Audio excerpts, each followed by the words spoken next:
Ah! Thank God. Yes! That's the doctor. Oh, I thought they might have known about this. The regeneration. Here we go again. Ah, okay, she knows.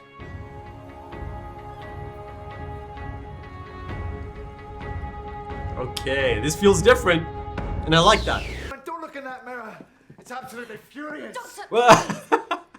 You have to lie down. What's gone wrong with your accent? Why do you... Ah! You sound the same. He's Scottish. You all sound all English. No, you've all developed a fault. Can't see me. Doesn't see me. Can't. I mean, he might be just talking about himself. You can't see it. Think all of London can see it. He doesn't look renewed, he looks... She's about to get a reality check. You thought he was young? He looked young. He looked like your dashing young gentleman friend. Did not flirt with him. He flirted with you. How? He looked young. Who do you think that was for? Huh. Me? Everyone. I wear a veil as he wore a face. For the same reason. What reason? The oldest reason there is for anything. To be a part. To be accepted. To be accepted. To fit in. Are you judging me? The doctor regenerated in your presence. The young man disappeared, the veil lifted. He trusted you. Are you judging him? Ah. Oh. Great shot. Great shot. Oh, whoa. Me. I'm not sure who you think you're talking to right now, Madam Bastard, but I Oh, it's have never gone? had the slightest interest in pretty young men. She was scared. She was scared and alone. I brought her here. Look what I did. Hmm. The Times. Shall I set it up? Yeah, why not? Oh! Hey! Look at this. Oh. Go on then, have a look. It's funny because I'm sure that I have. You know, I never know where the faces come from. They Ah! just pop up. Zap. Faces like this one. Come on, look at it. Look, have a look. Fires of Pompeii. He remembers the face? Look, it's covered in lines. But I didn't do the frowning. Who frowned me this face? Hmm. Why did I choose this face? I love that they're making that canon. But it's all right up until the eyebrows. Then it just goes haywire. Look at the eyebrows. These are attack eyebrows. You could take bottle tops off with these. Look.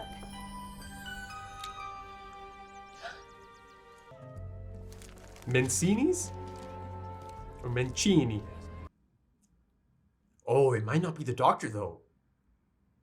Ooh. It can't be him, can it? He's still... Oh, but it isn't. What's wrong? I don't know. Maybe the smell? I know, it's everywhere. This guy.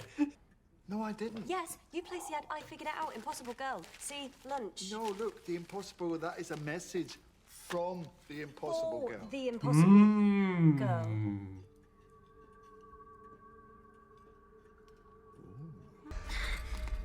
It's times like this I miss Amy. Who? Nothing. Long legs. Sorry, too slow. There's no point in catching us both. Oh, give me the screwdriver. Huh. There's got to be a reason for it. But I know where he will be. Where he will always be. If the doctor is still the doctor, he will have my back. Ah! Hello, hello. But why did you invite us? The message. It wasn't him either. That was you, wasn't it? Who is it? They never sent you in here without a word. I don't want to say it. I've guessed it already. You're on Geronimo. him, Oh, yo!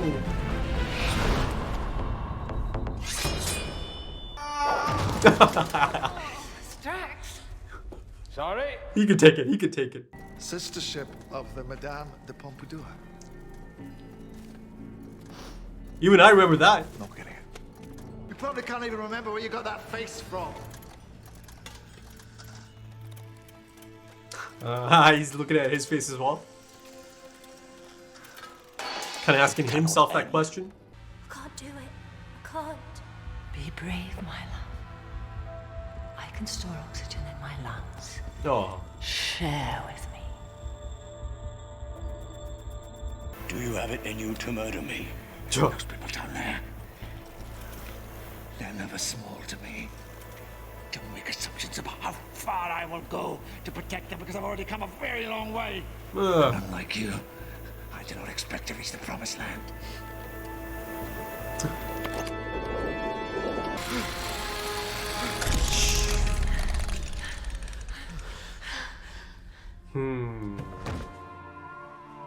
Yeah. Ooh. Oh.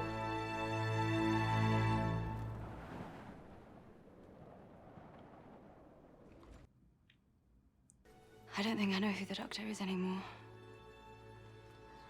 It might feel like that, but oh, you know him. It would Good seem, enough. my dear, you're very wrong about that. Clara. Give him hell. He'll always need it. That he does. That he does. Nice. Oh. You've redecorated. Yeah. I don't like it. Not entirely convinced myself. I think there should be more round things on the walls. I used to have a lot of Circles. things. I wonder where I put them. The score. Oh, I like it. I really like it. I'm the Doctor. I've lived for over 2,000 years, and not all of them were good. I've made many mistakes. Clara, I'm not your boyfriend. Oh. I never thought you were. I never said it was your mistake. What do you think? Yes.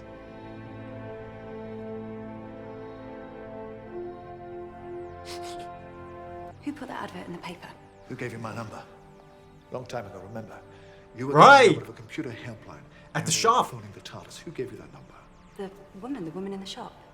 And there's a woman out there who's very keen that we stay together. Ooh. I'm so sorry. But I don't think I know who you are anymore.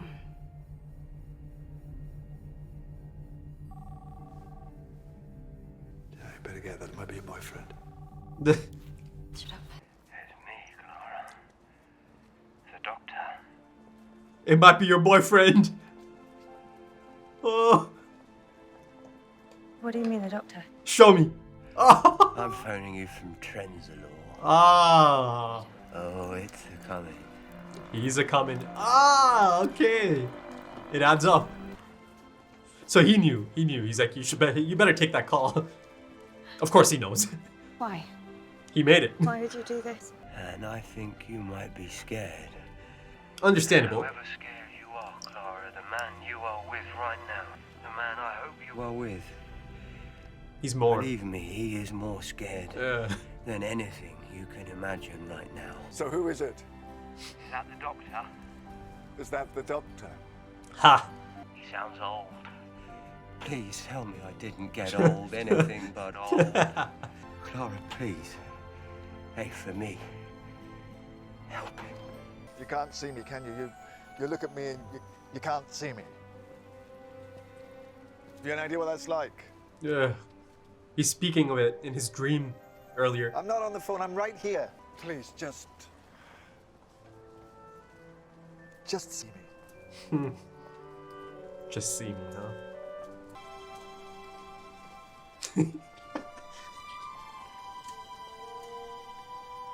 Thank you.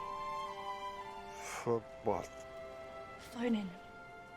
I don't think that I'm a hugging person now. I'm not sure you're gonna vote. Whatever you say. Whoa. The promised land? Did he actually reach it? Hello. Missy, I hope my boyfriend wasn't too mean to you. Did he push you out of that thing? Or did you fall? Couldn't really tell. That's the lady from the Very shop, isn't it? mean Sometimes. Welcome to heaven. I was gonna say to hell.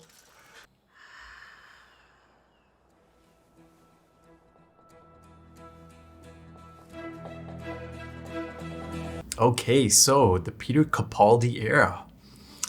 Yeah, how about that? My fourth Doctor at this point. It's kind of crazy, isn't it? And as of this point, I only have one more Doctor ahead of me.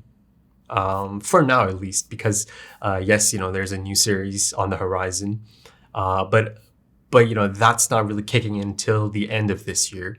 But yeah, Jodie is up next, but let's not get too far ahead of ourselves here because this is the beginning, of course. Series 8, 9, and 10, I believe, are of Capaldi.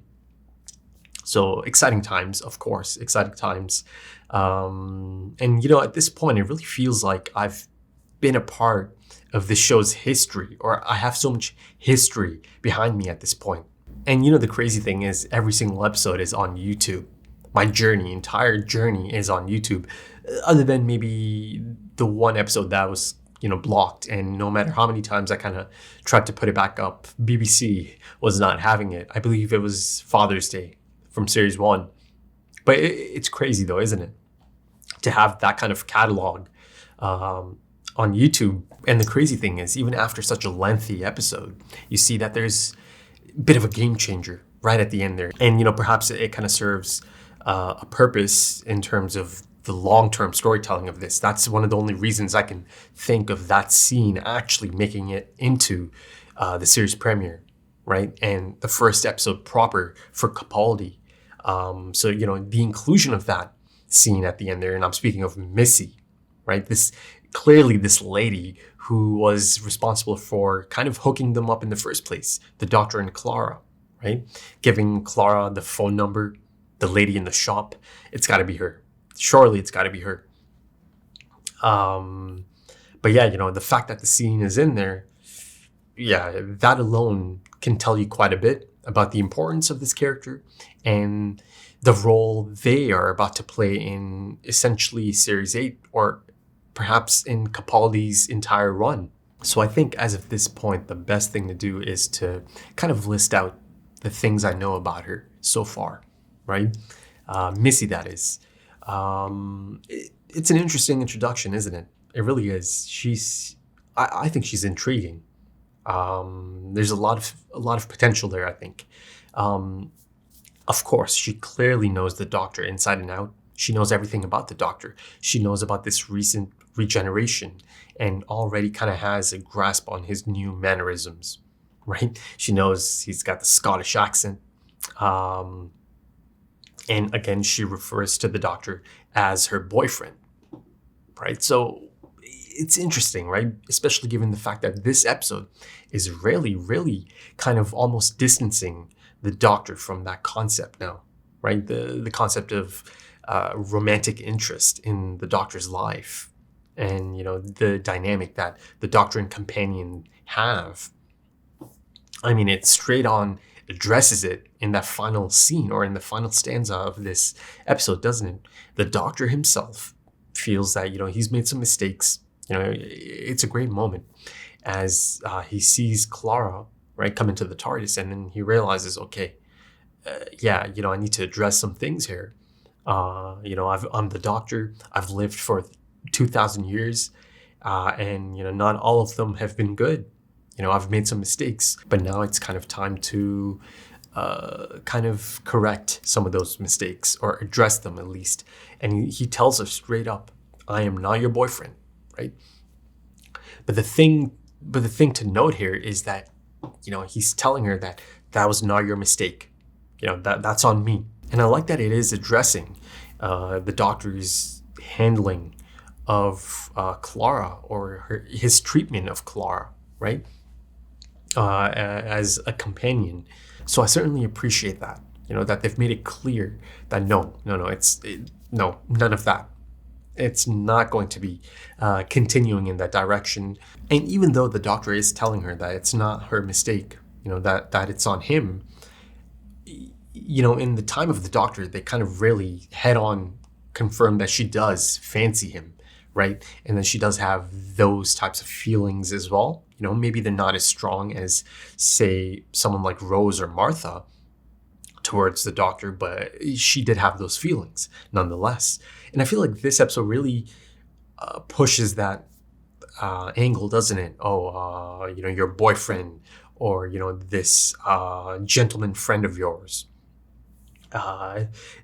A part of me did kind of think that's coming out of left field almost. Not completely, but it's really, really leaning into that until it gets to that scene at the end there. But then circling back to Missy referring to him as her boyfriend, to me it's almost even kind of feeling like that maybe there's a bit of obsession going on here. Is it one of those things or one of those cases that the person actually doesn't know that they are someone's boyfriend? A lot of times you'll get that joke of, do they know about that? Right? So maybe there's a bit of delusion here. Maybe she is a little bit unhinged. Maybe she is a little bit deranged in that sense. So yeah, she knows all about Clara and the impossible girl angle of it. So if she knows that, she knows all about her being a part of the Doctor's stream, or that she played that part. And then she's made quite the effort to make sure that they kind of stay together, Clara and the Doctor, that is. So something about them being together is important to Missy, right? For her goals, perhaps. And also a thing I kind of forgot to mention in the name of the Doctor, in the discussion aspect of it, Clara actually survived being in the Doctor's time stream, right? And she was given essentially no chance of surviving by Riversong. She told her straight up, no, you're not going to come out of this alive. But of course, at the end of the day, the Doctor goes in there and he gets her out of there, out of his own time stream. Now, my question here, or the point I was going to bring up, I completely forgot, is that it? Is that the end of that? Her being in his time stream and now being outside again, or living her life again. Is that the end of it? Is it going to have any sort of effect? Is there something already in effect? And also, I think, the location itself, the garden and the fountain, it was beautiful. It really was. And I really liked the presentation of it. It felt really different from the rest of the episode and the look of it, the gloomy look, I'll get into that, the presentation of that episode. I mean, it's certainly quite a slow burn, isn't it?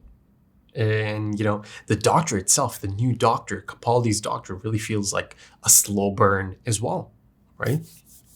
But the location itself really felt quite familiar to me. Now, I'm not sure if that's because I've seen it before, but, something about that placement from a visual standpoint, if you look at the fountain in the middle and, Missy kind of going around it, to me, it was a little bit reminiscent of the center console of the TARDIS as well, Maybe I have seen that location before, and maybe that's the reason it feels so familiar to me. But yeah, I thought it was beautiful. It really was. Now then, let's kind of get into the episode itself. First of all, I was so happy that it is being staged in that time period, in that time era. Again, allowing for the highly entertaining Paternoster gang to come back in. Of course, as you know, I love them. I really do. And I love that they play such a massive part in this era of the Doctor as well, right? Right here in the beginning of his cycle. These are some of the best companions he's had. They are so loyal to him. They're always in his corner. They always fight for him. They are so protective of him. They really are. And given the nature of this episode, that it is a new Doctor trying to kind of find his footing, kind of struggling through it, kind of stumbling through it, for a substantial portion of it, you need these type of characters to kind of come in and do some of the lifting. And they certainly do some of the lifting, right? I kind of called it a slow burn earlier because it's quite a deliberate pace. It really is. The whole presentation is so different than stuff I've seen before, especially for a first outing for a new Doctor, right? I guess it's a bit similar to Tennant's first outing, right? Because in his first outing, he is also kind of on the sidelines for a lot of it, isn't he? If you compare it to 11th Hour, it's night and day. They are so different. I mean, ultimately, I think as an introduction to a new Doctor, I think it's not quite as strong as the 11th Hour, right? But it's not really trying to take that approach. It's not really trying to be that. Because you see that even by the end of this, he doesn't really quite have a complete grasp on the type of person he's going to be or the type of Doctor he's going to be. Slow burn, right? And I'm excited about that. You see that he himself is questioning the type of person he is and, you know, questioning his nature. You know, I really felt that Capaldi did a fantastic job of depicting that mental anguish. And, you know, it's equal parts Clara kind of getting to learn about the Doctor and getting to find out about the type of person this new Doctor is. And also in that sense, I've got to say, I'm already getting the things I was kind of hoping for and asking for out of a Clara character arc, right? This almost kind of feels like a bit of a soft reboot even for Clara as a character, doesn't it? I mean, I felt this was a really strong showing for Clara. I felt that there is a lot of strong character development for Clara in this episode. You see that Peter Capaldi's look is certainly playing a part, a major part in this episode, isn't it? They really lean into it. That, you know, this Doctor looks really different. Looks quite a bit older, right? And then the Doctor himself is also questioning, you know, why this face? And, you know, he seems to recognize this face, that he's seen it before, right? Of course, us, the audience, knows it's the same face he saw in Fires of Pompeii. So it'll be interesting to see if, you know, beyond just that kind of hint, or not hint, that nudge to the audience, if it kind of goes back to that. But then beyond that, you know, this concept of the Doctor kind of putting on this facade, this, you know, outer shell that is really quite charming and really is quite, you know, easy on the eyes. If you look at Tennant, you look at Matt Smith, and then you kind of look at the Day of the Doctor and you have John Hurt's Doctor. You know, he looks at them and he just thinks they are so off base almost, right? You know, that was a funny part, but it's also really quite telling, isn't it? That he was not able to recognize them as himself, as the Doctor, right? Because clearly there's a bit of a shift, right? There is this need to kind of belong. And maybe, you know, that came out of that embarrassment, that he was ashamed of that iteration of the Doctor. Of course, you know, by the end of the Day of the Doctor, that's not an issue anymore because he's not ashamed of that Doctor anymore, right? All of that's been cleared up. Maybe that is the reason this is the face he goes with now, right? Maybe that's the reason he feels, or the Doctor felt, that it's fine to go to this type of look, right? It's fine to go back to this type of look, you know, a little bit older, or actually much older, rather than a dashing and attractive facade that is going to help him kind of fit in. And I've got to say, I really enjoyed the Scottish accent on full display, even though a few times it got kind of lost in the sound mixing. There's a few moments I didn't quite catch the dialogue. But yeah, you know, I'm a big fan of LFC, the football club. I have been since the 07-08 season. And, you know, there's a long history of iconic Scottish players, footballers coming through there. So I've heard the accent quite a bit, you know, through interviews. And, you know, now currently the current left back is also Scottish, Andy Robertson. So yeah, you know, it's a lovely accent. It really is. And you see that they are really leaning into that aspect of it, right? That he is Scottish now. You know, there's a lot of comedic moments as well. You know, how come all of you sound so different, so English? You've developed some kind of fault. The fault's in you, not me. So yeah, you know, in that sense, there's a lot of slapstick comedy in this one as well. I thought a lot of it is really quite effective. It's a funny episode. It's a fun episode as well. But, you know, it's the tone of it is quite distinct. For the most part, you know, it's a gloomy tone. And, you know, I mentioned the fantastic use of subtext throughout this episode. You know, a lot of it is actually speaking directly to the fans, to us, the audience as well. And I must admit, at points, it was starting to feel a bit handholdy, right? Just at points. But yeah, there's a distinct attempt here to kind of speak to the audience, right? Because you can see that even they feel that this is quite a dramatic shift in terms of the actor playing the Doctor, right? Again, I spoke of this in my Time of the Doctor discussion, so I'm not going to repeat it, but you see that they are trying to kind of help the audience alongside Clara. I mean, you see that Clara is the audience surrogate for a lot of it, isn't she? And then, of course, the cameo. It was like this final push that Clara needed. And, maybe even a bit of emotional manipulation as well, right? From the 11th. There's a bit of that in there, I think. But yeah, of course, to see Matt Smith again, it's lovely. It really is. But also, look, I'm going to keep it real. I feel like it kind of undermines the first episode for a new Doctor as well, right? It's taken us through the episode, through Capaldi's struggle, and kind of finding some footing by the end of it, right? To then kind of take it back to the last Doctor. I mean, I certainly had this distinct feeling of Matt Smith speaking to the audience, right? Kind of reassuring the audience and also kind of asking the audience to, help.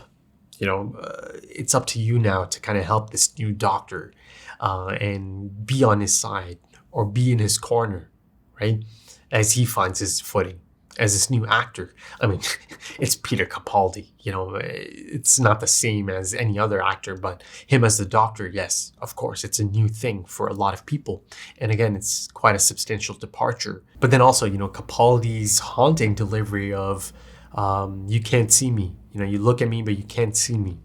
Do you know how that feels? Something along those lines. I mentioned earlier that he's really quite fantastic at depicting that mental anguish, right? You see it on display. Just see me, please, just see me. And also, out of all the companions, it feels like Clara was the most equipped to actually handle a regeneration, right? Given her experiences, she's met past Doctors, be it the 10th, be it John Hurt's Doctor. But, the only difference is she also had her own Doctor by her side at that point, right? So ultimately, even if she had the experience, even if she knew it's coming, you see that it's still tough, right? Just because you know it's coming doesn't mean that you should be able to accept it and not be upset and not be kind of undecided and kind of be a bit, conflicted about it all, right? That this is not the Doctor I know, or I just don't know this Doctor anymore. And, in that sense, she's not completely wrong either, because there's more than enough setup here to kind of let the audience know that this Doctor, or, at least this series, or maybe Capaldi's entire run, is going to be taking a look at the nature of the Doctor, right? That conversation he had with the droid, right? Kind of, links it back to Madame de Pompadour, right? Those droids. But that conversation they have, right? That, by that scene, you see that a bit of the true nature of the Doctor is certainly on display. The true nature of Capaldi's Doctor. Maybe the facade is gone. Maybe that mask has lifted a bit, and maybe I am seeing the true nature of the Doctor. And it is left quite ambiguous, isn't it? Did he jump? Did the Doctor push him? Right?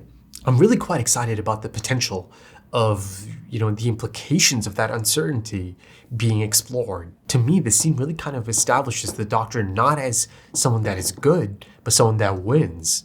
Right? There's that moment. It's a bit of a haunting moment, and it's a bit of a raw moment as well, right? You kind of really get to see his true nature kind of come through, I think.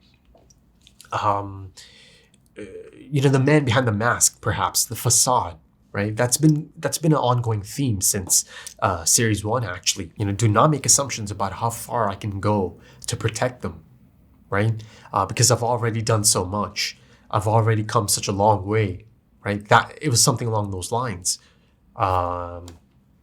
that whole scene, you know, as he kind of lowers it, the flamethrower hand thing, and then you see a few moments later that he is impaled on top of Big Ben, and then it cuts to the doctor, a ruthless looking doctor who kind of looks right down the barrel of the camera, doesn't he? The lens, essentially. So I thought that was a really, really striking shot and moment of the episode. And then, of course, you know, during that conversation, there's a great moment. You know, he gives him this broom analogy, right? And then, you know, as he shows him his reflection, he sees himself as well. So it applies to the doctor as well, right? And the whole concept of regeneration and, you know, these 12 different individuals that are ultimately kind of doing the same thing, but like, you know, at some point, surely it's not really the same person anymore. And I felt that there's a few standout moments, a few standout scenes for Capaldi in this. You know, one of them in the alley, that was a great scene. And then, of course, the other one, this final drink scene. He offers him a final drink because I think I have this feeling that I am going to have to kill you. Whew, that was kind of dark, wasn't it? To kind of have the doctor in that mindset, to be so accepting of that, so open about that. But let's kind of shift the focus to the new doctor-companion dynamic, the new relationship. It feels so different than anything I've seen before as far as that dynamic goes, right? Doctor-companion. I mean, there's some great signs already of some fantastic on-screen chemistry, right? I mean, you see that there's a combative edge as well in the banter, the back and forth. And I love that about this. But going back to the production side of things, you know, you see the direction of this episode is really quite distinct, right? Really quite different from the approach I've seen before. Again, like I mentioned, it's certainly a slow burn. You see that a lot of these shots, they hold. They hold for much longer. They linger. And, you know, I can appreciate that. I can certainly appreciate that.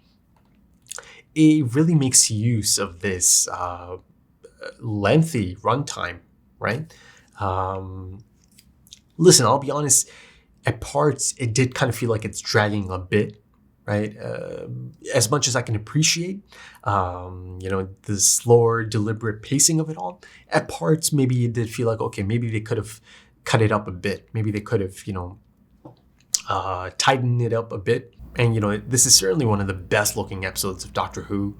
I kind of forgot to mention it, but, you know, The Time of the Doctor is also one of the best looking episodes of the show, right? But, you know, it's kind of continuing that, you know, recent form. And, you know, it kind of begins with the 11th hour, that distinct shift in the cinematography of this show. And it was great to experience some of the new score, some of the new themes, to establish the unique take on all of this, because it is a different tone, right? It certainly is. And I appreciate that, because that's the thing I need from a new Doctor, from a new run or a new cycle, right? I mean, it's still Moffat. And, you know, essentially this time he's not doing a soft reboot. He's not beginning from scratch. So, you know, there is that element to this time. It's maybe an easier transition, but, you know, the fact that this appears to be such a different Doctor maybe doesn't make it that seamless of a transition either, right? You know, he really feels quite alien, and that's saying something, because Matt Smith's Doctor felt really alien as well, didn't it? And, you know, kind of going back to Clara, she had some fantastic scenes, right? Be it down below in that restaurant. I mean, the direction in that scene, the tension, and, you know, her acting, Jenna Coleman's acting is so crucial in that moment. She really sells it that she is frightened to death. She is so afraid in that moment, but she's able to kind of come through nonetheless. She's able to fight through that nonetheless. And another thing I noticed here is that even though it is kind of speaking to the audience directly, you know, be it through Matt Smith and his call to Clara, and a few other moments, you know, yes, it's kind of saying, listen, it's the same Doctor you've always loved. He just might look a little bit different. Maybe this change is a little bit jarring, but it's still the same Doctor. But that being said, this Doctor does not feel like he's the same Doctor, you know? And I say that as a good thing as well, because, you know, it is showing me that it might be exploring maybe some of the more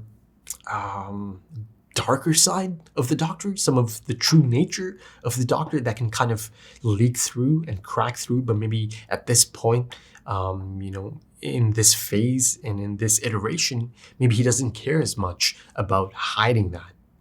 That's the sense I was getting from that scene. The final drink scene as well. But yeah, that's the first episode of the Capaldi era. Strong start. I think that's a strong start. But it's more of a progress type thing rather than, an established Doctor by the end of the initial episode. And I think that approach is really effective here because even the Doctor himself appears to be questioning his nature and his true nature perhaps. So, it'll be a slow burn and I'm excited about that. Maybe episode by episode, he'll get to learn more about himself, his true feelings and nature, and how he handles certain situations. And I know that there is a lot of excitement for this era of Doctor Who, the Capaldi era. So, of course, that makes me super excited. I have friends who say that Capaldi is their Doctor. Many of you have stated that is your Doctor, right? So I'm excited. I'm excited for Clara and Capaldi's Doctor, the 12th.